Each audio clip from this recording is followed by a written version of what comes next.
Hello guys, good news po muna tayo dito, pabahay ng gobyerno dito sa may Quezon City sa pangunguna ng ating Mayor Joy Belmonte. Pakita po natin. Ito na, yung pinagawang pabahay ni Joy Belmonte. Magkakonect siya. Ito, ginagawa pa. Oo.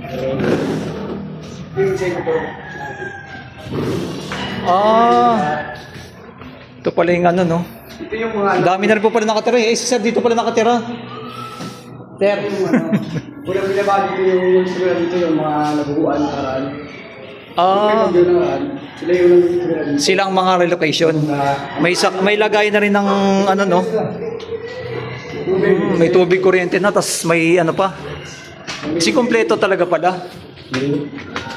Ganda. Hello, Nay. Kamusta po yung pabahay po ninyo? Kamusta po yung pabahay? Okay naman. Okay naman. Yun lang nga. Laging baha dito. Laging baha. Hindi pantay. Hindi. Yung ulan galing dito. Ay, oo. Wala kasing cover, no? Kasi wala nga canopy. Oo, walang harang. Yung, lalo na, nanggagaling dyan sa mga handaran, bababa dito yung tubig. Oo.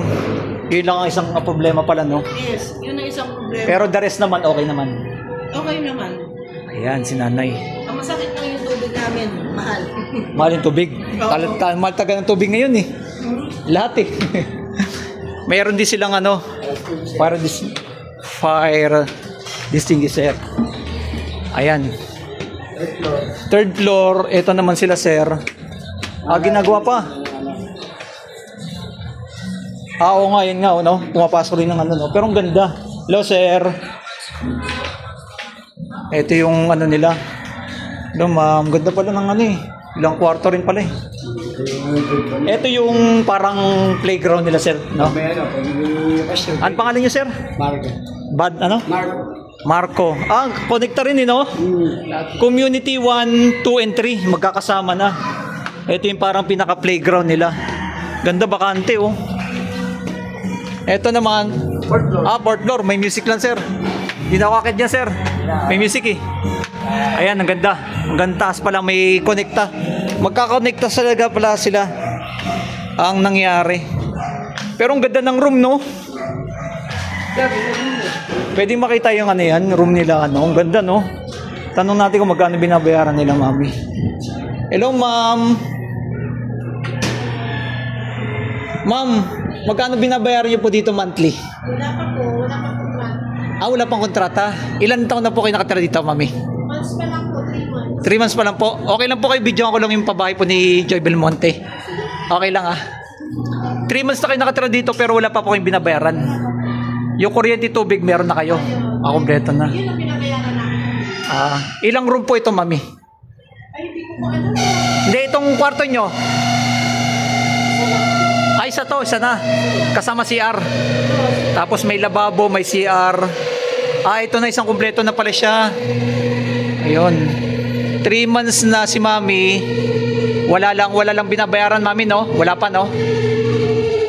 Tingin nyo, mami. Ma'am, nasa magkano binabayaran ditong monthly? Saan na po? Na itong kwarto nyo? Wala po. Wala pang na, ano? Swerte, no? Ganda yun, kompleto na rin, may ilaw tsaka may titira ka na lang, no? Paano kayo, mami, nakakakuha ng pabahay ng ganito? Ay, sa kasi yung lupa, pinitira namin doon, tinayuan ng pabahay. Tinayo din ng pabahay. Ganun pala ginagawa ng ni Joy Belmonte. Ang ganda, mami. Naka-tiles na rin siya. Hindi, naka-ano lang, semento lang. Thank you, ma'am. At least, nalaman ng mga tao na may ganitong pabahay na ginagawa si Joy Belmonte. Ganda. Thank you, ma'am. Yes, sir. Wala pa pala silang monthly, no? Oo, hindi pa, no? Wala pang kontrata. Pero, isa po yan, 800 monthly lang. Grabe, no? Swerte, no? 800 monthly. Ano yun? Lifetime na, sir? Oo. Kagaya sa inyo, no? 800 lang, no? Ilan taon na kayo nakatira doon, sir? 4 years na ako. 4 years na? Ayun si sir, oh. Sir, hello. Binlag ko na rin, sir, kasi sayang, ipabahay ng gobyerno, eh. Skywalk TV, sir. Skywalk TV, mapapanood nyo. Ayan, at least Ganda. Eto, bakante pa. Ayan. Thank you sa inyo lahat dyan. Ito ang ating pinaka-latest update natin dito. Hindi kayo dito sir binabaha? Hindi naman. Yun oh, ang ganda oh. Okay. Thank you sa inyo lahat. God bless. Like and comment and share. Guys, ipakita po na natin yung pinaka-drone shot. Ayon nga po dito sa post ng Quezon City, tiyak ang pabahay ng lungsod ng Quezon matapos sa pangunahan ni Mayor Joy Belmonte ang simpleng cutting ribbon ceremony para sa Phase 1 ng 5-story condominium Quezon City Home Payatas Community 3 ng Barangay Bagong Silang.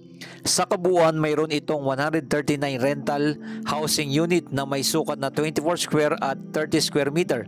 Nakalaan ng mga pabahay ng lokal na pamahalaan para sa mga informal settler, families at ng mga pamilyang Quezon City na nakatira sa mga waterway at delikadong lugar.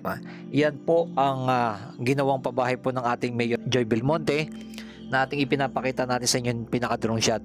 Yung pinaka-kabilang side naman, yan po yung pabahay naman po ni Herbert Bautista ni Bistek. Yan. Pero itong 5-story condo unit, yan naman po ang bago naman po babahay ng ating Mayora Joy Belmonte. Ayan. Sinilip at alkalde ang mga housing unit nito upang matiyak ang magiging komportable ang mga pamilya sa Quezon City na maninirahan dito. Yan nga, pinuntahan nga po ng ating Mayor Joy Belmonte yung Phase 1. Tapos na po, may mga nakatira na po yan, nakita po natin. Ang kagandahan po nito ay mura lang po talaga ang rent po nila dito. Yung dito sa may pabahay po ni Herbert Bautista, nasa 800 lang po monthly. Pero dito hindi pa po natin alam kung magkano po talaga magiging monthly nila. At yung tubig at kuryente, makikita nyo po napakaganda oh. At meron din yan ng may pwede kang maglagay ng aircon din. Yan guys oh. Ito po yung maabot ng 139 unit. Lahat po yan. Phase 1 hanggang Phase 3. Yun. Like and comment and share kung anong masabi nyo po dito sa ating ipinapakita natin sa inyo. Napakaganda mismo ng pabahay, yung kalsada nila, yung pinakadaanan, nakatiles na. Guys, asing kumpleto talaga no. May mga fire alarm din. Ayan. Talagang mga gantong pabahay ay dapat mas marami lalo pa pong dumami sa iba't ibang lugar na sana in the future lahat ng mga squatter area matanggal na, mapalitan na ng mga ganito, lalo na sa mga delikadong lugar no, mga tabi ng ilog. Yan, mawala na po yung mga nakatira dyan sa mga tabi ng ilog. Dito na po mga ganito ng housing project no, at yung mga squatter area. Hindi lang po dito sa may Quezon City, iba't ibang lugar po sa Metro Manila, napakarami po ng mga squatter area. Kaya kinakailangan po talaga ng ganito, mas lalo pa dumami. Yan, kung saan kaya nga po ng 1 milyon isang taon na pabahay ay maituloy-tuloy sana no ng ating pamahalaan. Napakalaking tulong po. Ito rin po, pabahay din po yan. Kasi napakarami pa pong mga malalawak na lugar o bakanting lote sa iba't ibang lugar. Hindi lang po dito sa probinsya din na may develop po sana no, matutukan at mabuwas-buwasan yung mga squatter area. Nakausap natin si ate, dati po siyang pinaalis yung kanilang bahay na squatter area, tapos pinalitan ito nga po no. Yung ginagawa naman po doon, mayroon naman titira. Ganun po nangyayari. Okay, maraming salamat sa inyo lahat dyan, and keep safe palagi and God bless. Ito pong muli si Skywalk TV. Itong ating pinaka-latest update ng mga pabahay ng gobyerno sa iba't ibang lugar na ating ipinapakita. Bukas naman po, yung pabahay naman po sa May Valenzuela na ating ipapakita sa inyo ay malapit na rin po matapos mga kababayan. Like and comment and share, and God bless po sa atin lahat. Mabuhay ang ating bansang Pilipinas.